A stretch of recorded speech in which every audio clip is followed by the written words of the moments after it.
থেকে গরিব লোকরা ক্ষুধায় থাকলে কেমন লাগে সেটা অনুভব করবি, অনুভব করে গরিব মানুষের উপরে দয়া করবি। তারা ধনীদেরকে আল্লাহ পাক বলেন যে তোমাদেরকে যেমন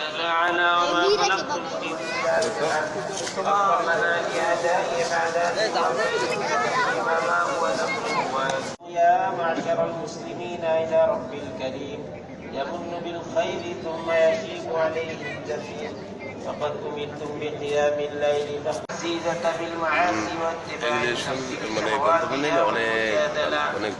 أما بعد فقد قال الله تبارك وتعالى জাতির এবং মুসলিম উম্মার উন্নতি এবং সমৃদ্ধি কামনা করে দোয়া করার জন্য আহ্বান জানাচ্ছি। সবাইকে ধন্যবাদ। সবাইকে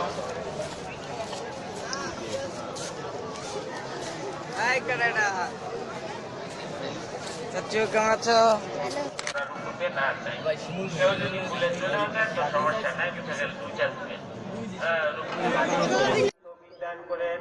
সেই কাজ করলে দেশ ও জনগণের আল্লাহ কল্যাণ হবে, সেই কাজটুকু করার তৌফিক দান করেন। যে কাজ করলে দেশ ও জনগণের আল্লাহ অকল্যাণ হবে, আল্লাহ ক্ষতি হবে, সেইগুলোর থেকে হেফাজত করেন। আল্লাহ এই স্বাধীন দেশে আল্লাহ মুসলমানদেরকে ঈমান আমলের সাথে আল্লাহ বেঁচে থাকার তৌফিক দান করেন। আল্লাহ রাব্বুল আলামিন হুজুর সাল্লাল্লাহু আলাইহি সাল্লামের তোফাইলে আমাদের দোয়াকে কবুল ও মঞ্জুর করে নাও। সাল্লাল্লাহু তাআলা আলা খায়রি খালকিহি মুহাম্মাদি ওয়া আলা আলিহি